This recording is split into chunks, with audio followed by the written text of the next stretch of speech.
사막에 버려진 가옥.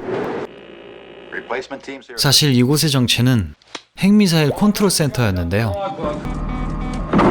무사히 근무교대를 마친 그때 그들에게 전해진 발사 진행 명령. 정해진 절차대로 암호 코드를 맞추기 시작합니다. 어떤 상황이길래 핵까지 쏜다는 걸까? 수백만의 목숨이 달린 결정. 과연 핵미사일은 발사될까요?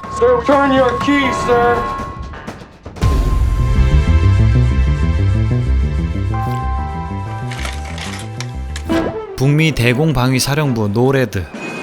이곳엔 비상이 걸렸습니다.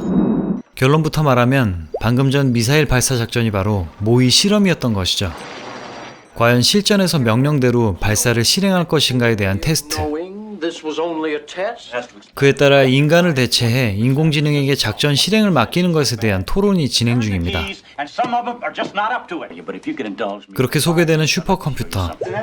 전쟁 관련 상황을 분석하는 최첨단 미세한 장비였죠.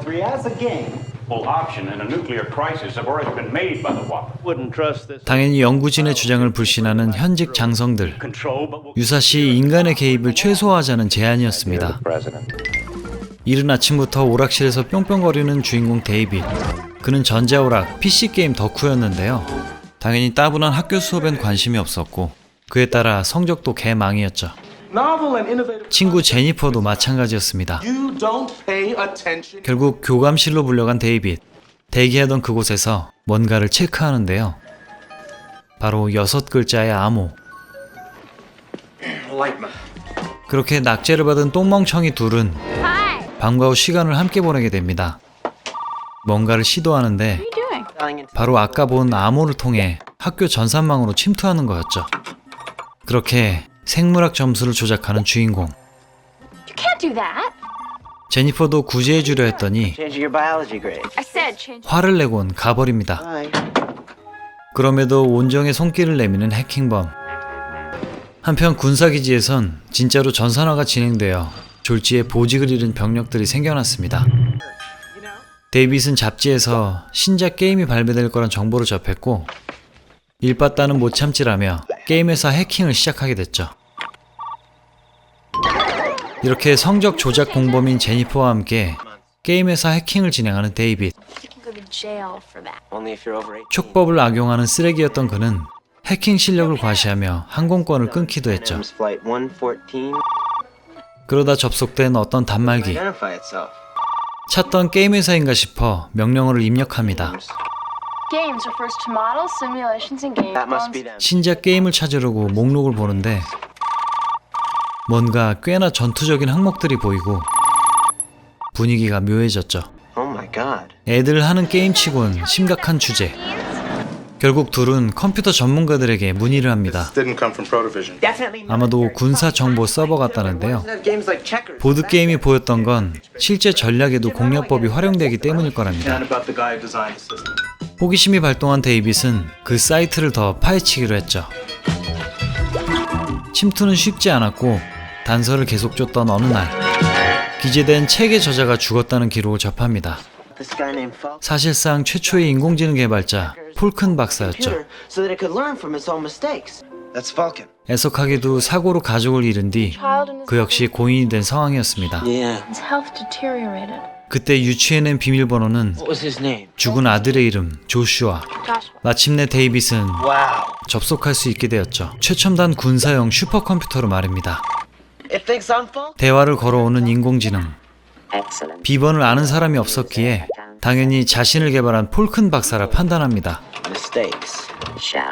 게임을 제안해오는 조슈아. 둘은 화끈한 핵전쟁을 하기로 하는데요. 냉전 시기였음에도 악당을 선택하는 데이빗. 심지어 포격 목표는 미국의 주요 도시들입니다. 그와 동시에 노레드에 울려 퍼지는 경고음. 군사정보를 관장하는 슈퍼컴퓨터였기에 바로 현황을 화면에 송출한 거였죠. 갑자기 난데없이 소련이 공격을 퍼붓는 상황입니다. 뭔가 의아하긴 했지만 일단 보복 공격을 준비시키는 장군. 그때 엄마의 잔소리에 PC를 종료하는데요. 동시에 작전실의 현황판도 리셋된 상황. 모두 컴퓨터의 시뮬레이션이었다는 게 밝혀진 순간입니다. 그리고 외부에서 침투한 데이빗의 위치까지 추적됐고, 즐겁기만 한 성적 조작 해킹범. 하지만 뉴스를 접하자 사색이 되고 맙니다. 게임의 내용이 실제로 일어났기 때문이었죠. 일단 최대한 증거를 인멸하는데 직접 대화를 걸어온 조슈아. 이 인공지능은 이미 게임에 몰두한 상태였죠. 어쩔 수 없이 계속되는 핵전쟁 게임. 몇 시간 뒤 마실을 나갔던 데이빗은 그만 정부 요원들에게 사로잡혀 조사를 받게 됐습니다. 단순히 장난이었다는 답변에 소련 측 요원이 아니냐는 의심까지 받는 상황. 슈퍼컴퓨터 책임자가 데이빗을 만나는데요. 3차 대전을 일으킬 뻔한 거라는 충격적인 이야기. 티켓팅 장난친 것조차 수상하게 여겼습니다. 그때 자리를 비운 담당자 조슈아가 또 뭔 일을 저지른 것 같은데요. 그 틈을 타 접속해보는 데이빗. 조슈아는 반드시 게임을 이길 생각인 거였고 데이터상 엄청난 피해가 예측되는데 문제는 조슈아의 행동이 현실에도 영향을 미친다는 거였습니다. 그리고 운 좋게 얻어낸 정보, 폴큰 박사의 거처였고 교묘히 빠져나가는 데이빗. 공범인 제니퍼에게 헬프를 요청합니다. 그 시각 소련의 핵잠수함 움직임이 감지되는데요. 물론 조슈아가 만든 허상이었지만 실제일 가능성을 배제할 수 없어 혼란스러운 지휘부. 이 둘은 공항에서 상봉해 폴큰 박사의 자택으로 향하는데요. 사실 박사는 살아있고 운둔 중이라는 추리에 도달했죠. 그렇게 도착한 섬, 그곳엔 속세를 등진 채 살고 있던 폴큰 박사가 있었습니다. 이 와중에도 조슈아는 열심히 노래들을 교란시키고 있었는데요. 이번엔 폭격기를 띄운 거였죠. 이들이 속았음에도 긴장할 수밖에 없는 건 만약 이 데이터들 중 한 개라도 사실이라면 큰 위협이 되기 때문이었습니다. 그렇게 전투기를 직접 출격시켜 확인하려는 지휘부. 사실 박사가 조슈아를 만들고 시도한 건 전쟁의 무의미함을 가르치는 거였습니다.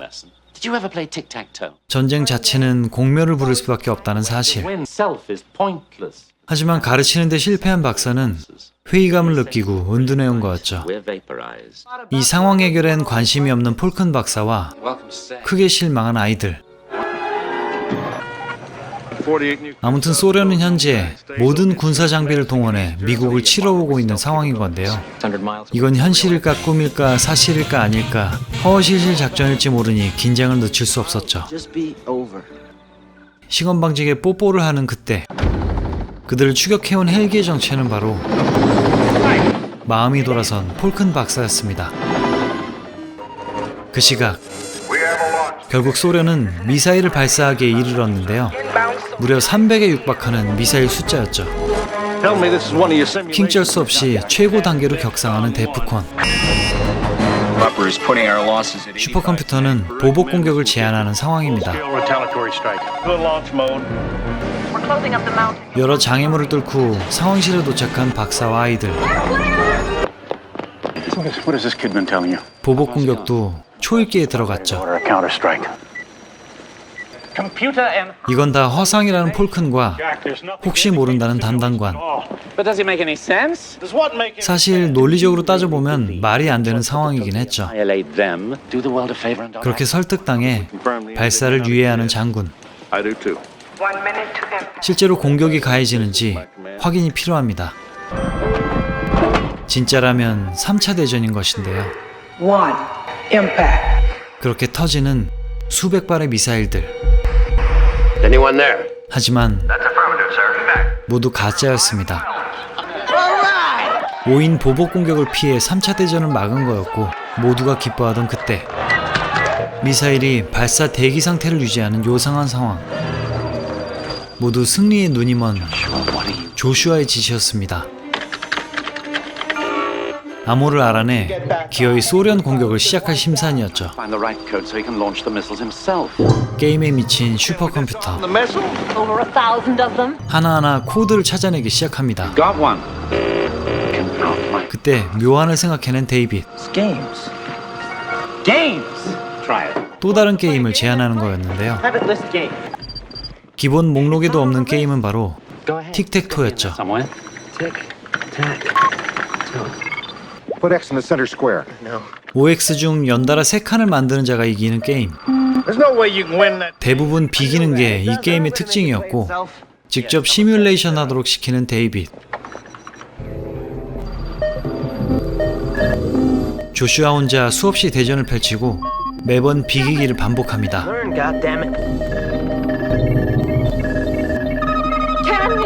하지만 결국 미사일은 발사돼 목표를 강타하는데요. 방금 전 틱택토의 무승부 마냥 비기고 마는 현실. 조슈아는 핵전쟁에 대입해 수천 개의 시나리오대로 싸워보지만 승자는 없었습니다. 양측 모두 파멸하는 최악의 결과만 반복될 뿐이었죠. 그렇게 조슈아는 결론에 도달했습니다.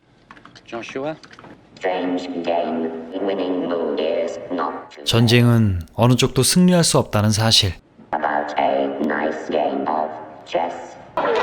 이 맹랑한 촉법 소년이 반드시 처벌되길 바라며 세상은 다행히 평화를 되찾았다고 합니다.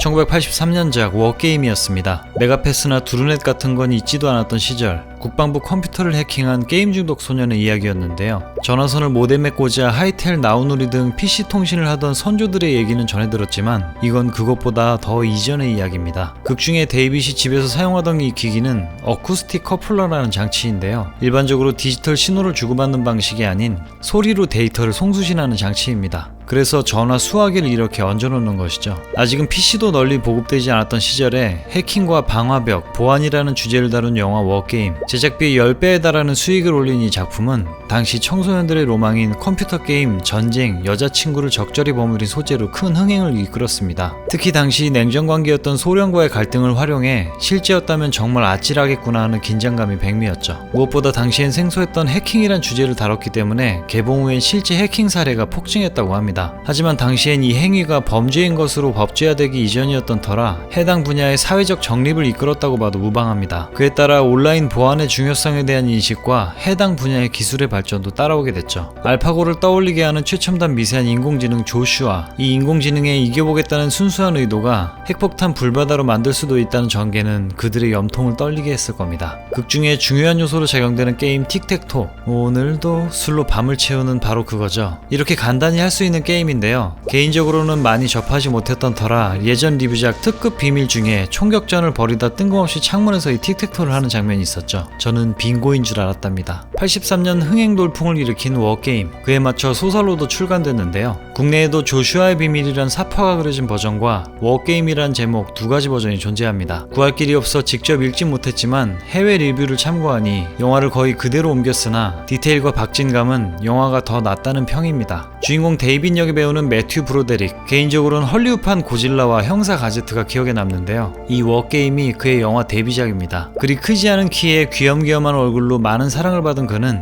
당시 캐스팅 1순위일 만큼 인기가 많았는데 비슷한 체형과 인상을 가진 배우 마이클 제이 폭스는 매번 배역을 먼저 낚아챈 매튜 때문에 번번이 오디션에서 쓴맛을 봐야 했다고 합니다. 매튜가 3년 후 찍은 영화 페리스의 해방, 이 영화에서도 주인공 페리스가 컴퓨터 해킹하는 장면이 나오는 게 소소한 재미인데요. 이 영화도 추후에 다뤄보도록 하겠습니다. 여친 역할 제니퍼 역의 배우는 엘리 쉬디, 우리 채널 리뷰작인 조니5 파괴작전에서 마호니와 함께 주연을 맡았었죠. 영화 도입부에 등장하는 두 명, 미사일 발사 버튼을 누르란 명령을 받았지만 그건 곧 세계 멸망을 뜻한다는 걸 알기에 그들은 엄청난 갈등을 합니다. 나의 손끝에 수억의 목숨이 달린 상황, 여러분이라면 발사할 수 있으신가요? 극중의 핵심 문장인 이기는 방법은 싸우지 않는 것뿐이라는 교훈, 일단 시작하면 아무도 승자가 될 수 없습니다. 안타깝고 뒤숭숭한 윗동네 상황, 부디 혹여나 어리석은 결정을 내리지 않길 간절히 바랍니다. 모두 물 많이 마시는 하루 되시고요. 오늘도 봐주셔서 감사합니다. 다음 주는 또 티본킹 영화입니다. 안녕.